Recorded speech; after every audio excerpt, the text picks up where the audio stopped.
Students, आज हम हिंदी व्याकरण में शब्द विचार का अध्ययन करेंगे। जैसा कि हम जानते हैं कि मनुष्य को अपने मन के भाव अथवा विचार प्रकट करने के लिए भाषा की आवश्यकता होती है और भाषा वाक्यों के मेल से बनती है और वाक्य शब्दों के मेल से बनते हैं। और शब्द कैसे बनते हैं ये हम सीखेंगे आज। एक या एक से अधिक वर्णों के मेल से बने सार्थक ध्वनि समूह को शब्द कहते हैं। जैसे ब धन, अ धन, द धन, अ धन, ल धन, अ। इन वर्णों को, ये एक नहीं, एक से अधिक वर्ण हैं, ठीक। इनको सबको मिलाकर जोड़कर हमने एक शब्द बनाया बादल, जिसको सुनते ही लिखते ही आपको क्या ध्यान आता है? आकाश में दिखने वाले काले बादल या सफेद बादल, ठीक। यहाँ पर है सार्थक ध्वनि, वो ध्वनि जिनका कोई निश्चित अर्थ हो। एक या एक से अधिक वर्णों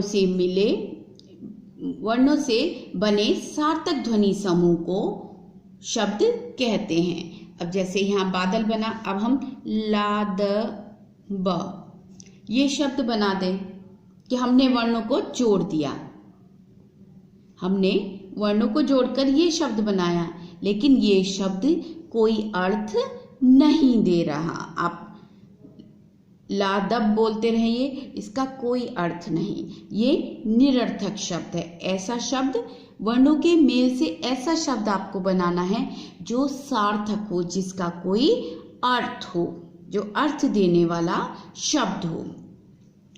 एक या एक से अधिक वर्णों से बने सार्थक ध्वनि समूह को शब्द कहते हैं। इन सबको जोड़ दिया तो ये क्या हो गया?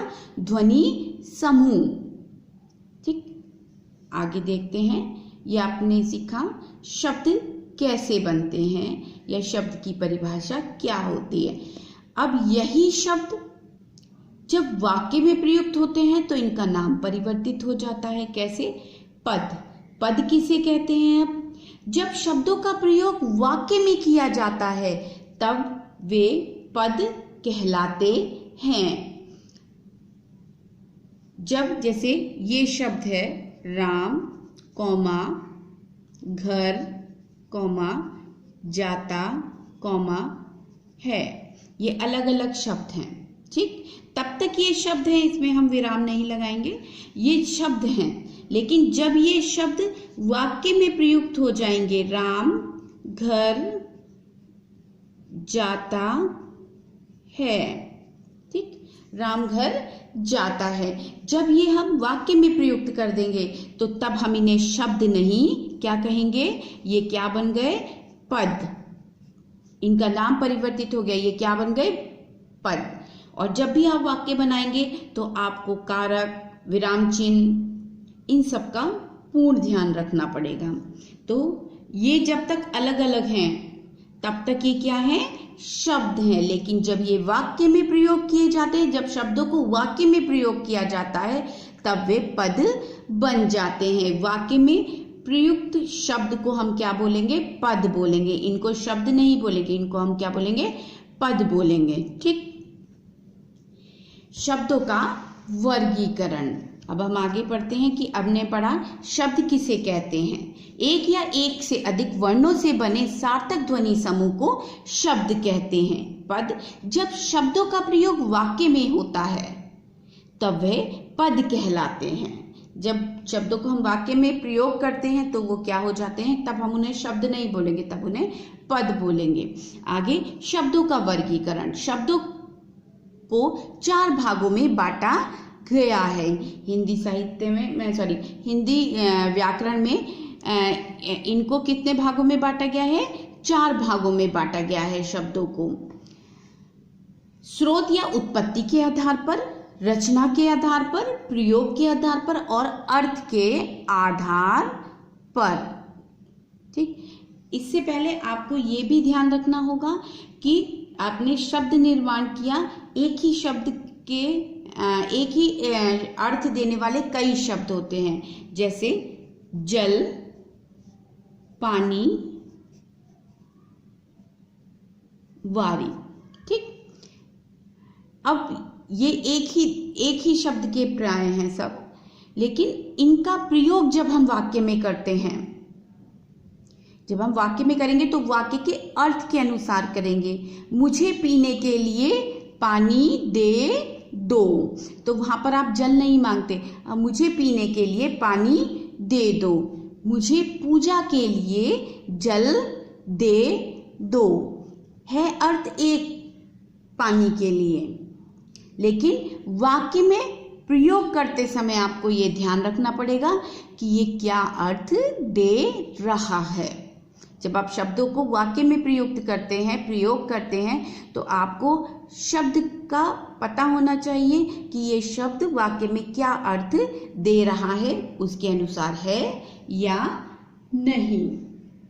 आगे देखिए, शब्दों का वर्गीकरण देख रहे थे हम। शब्दों को 4 भागों में बांटा गया है, स्रोत या उत्पत्ति के आधार पर, रचना के आधार पर, प्रयोग के आधार पर और अर्थ के आधार पर। आज हम सिर्फ स्रोत या उत्पत्ति के आधार का अध्ययन करेंगे। उत्पत्ति के आधार पर शब्द के 4 भेद हैं। ठीक, तत्सम शब्द, तद्भव शब्द, देशज शब्द और विदेशी शब्द। आपकी बुक में ये 4 दिए हैं। ठीक,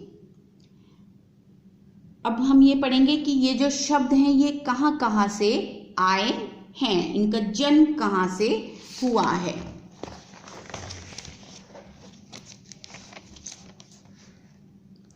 तत्सम शब्द, तत्सम, मैंने जैसे आपको भी बताया कि शब्द में ही, उसके अर्थ में ही आदि परिभाषा होती है।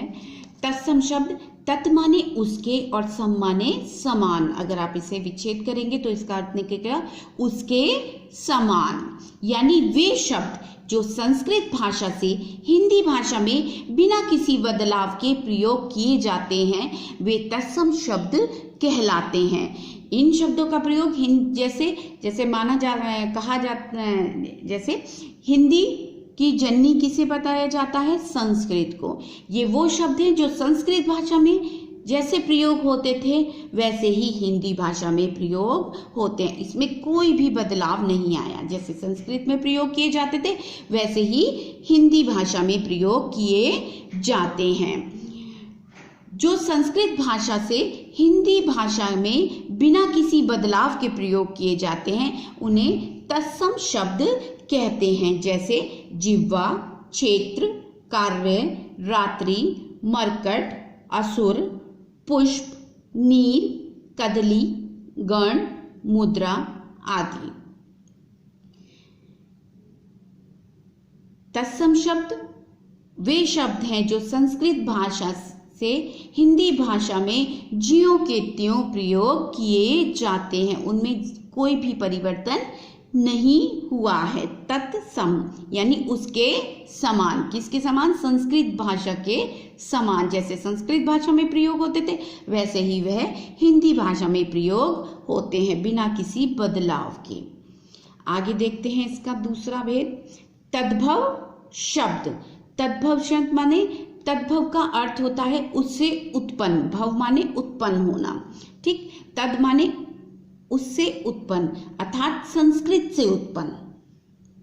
ये बिल्कुल संस्कृत के शब्द ज्यों के त्यों प्रयोग किए जाते थे बिना किसी बदलाव के।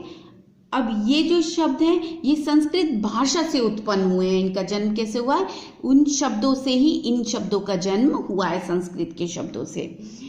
संस्कृत के शब्द जब अपने बदले हुए स्वरूप से हिंदी भाषा में प्रयोग किए जाते हैं तो तद्भव शब्द कहलाते हैं। जैसे मयूर से मोर, शकरा से शक्कर, सर्प से सांप, कर्ण से कान, घृत से घी, सत्व से सात।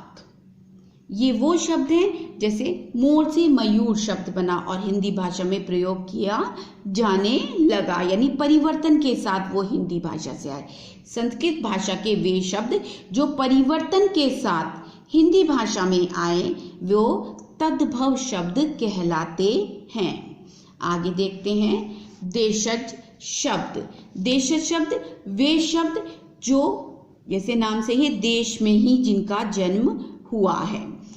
देशज शब्द वे शब्द कहलाते हैं जिनका स्रोत संस्कृत नहीं है तथा क्या स्रोत है उनका, जो भाषा जो भारत की जनजाति या ग्रामीण क्षेत्रों की बोलियों से लिए गए हैं। जो गांव में और जो जनजातियां हैं, जो छोटे छोटे गांव हैं, उनमें उनकी बोलियों से निकले हुए शब्द जो वो रोजमर्रा में बोलते हैं, वो शब्द जो हिंदी भाषा में प्रयोग किए जाते हैं, उन्हें देशज शब्द कहते हैं। अपने ही देश के ग्रामीण इलाकों की बोलियों से निकलकर आने वाले शब्द देशज शब्द कहलाते हैं। जैसे झाड़ू, पगड़ी, लोटा, पेट, जूता, धोती, रोटी आदि।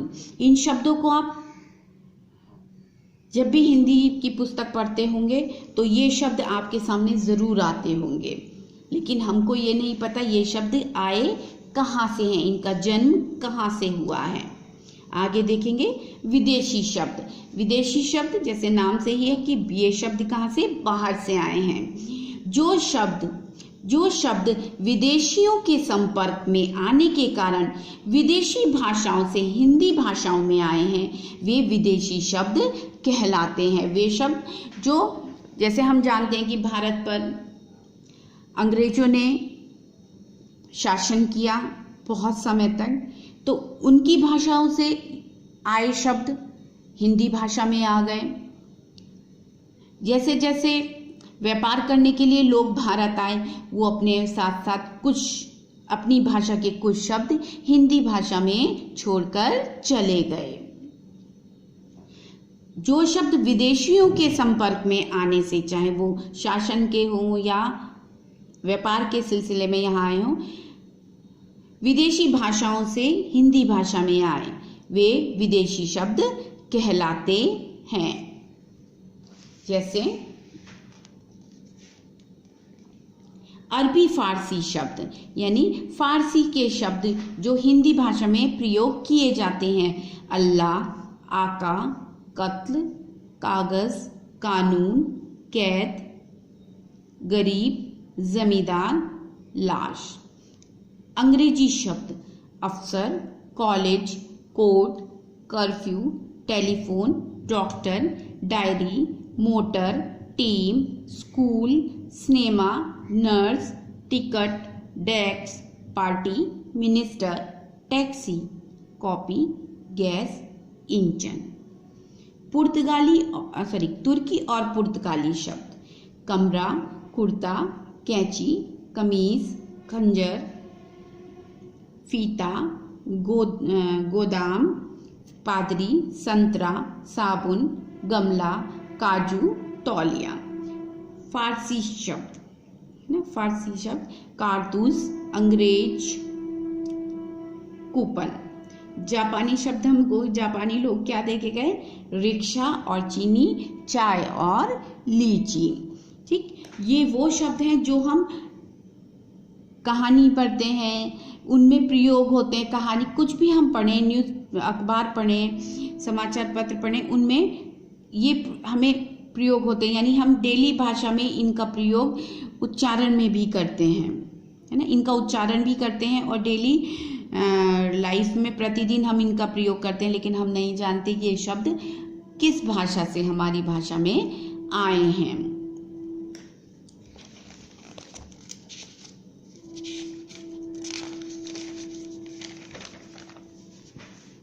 आज हमने पढ़ा शब्द किसे कहते हैं। एक या एक से अधिक वर्णों से बने सार्थक ध्वनि समूह को शब्द कहते हैं। पद किसे कहते हैं, जब शब्दों का प्रयोग वाक्य में किया जाता है तब वे पद कहलाते हैं। शब्दों का वर्गीकरण, शब्दों को 4 भागों में बांटा गया है। स्रोत या उत्पत्ति के आधार पर, रचना के आधार पर, प्रयोग के आधार पर, अर्थ के आधार पर। ठीक, स्रोत या उत्पत्ति के आधार पर शब्द के 4 भेद हैं। तत्सम, तद्भव, देशज और विदेशी। तत्सम शब्द वे शब्द जो संस्कृत भाषा के वो शब्द जो हिंदी में ज्यों के त्यों या बिना किसी बदलाव के प्रयोग किए जाते हैं वे तत्सम शब्द होते हैं। तद्भव शब्द संस्कृत के वे शब्द जो बदलाव के साथ हिंदी भाषा में आए हैं वे तद्भव शब्द कहलाते हैं। देशज शब्द जो भारत की जनजातीय और ग्रामीण बोलियों से निकलकर हिंदी भाषा में प्रयोग किए जाते हैं वे देशज शब्द कहलाते हैं। विदेशी शब्द जो विदेशियों के संपर्क में आने के कारण हिंदी भाषा में आए हुए शब्द विदेशी शब्द कहलाते हैं। आज हमने स्रोत या उत्पत्ति के आधार पर भेद जाने, शब्द के भेद जाने। आप यहाँ स्रोत भी नहीं लिखेंगे, खाली उत्पत्ति के आधार पर भी लिखेंगे तो वह सही होगा।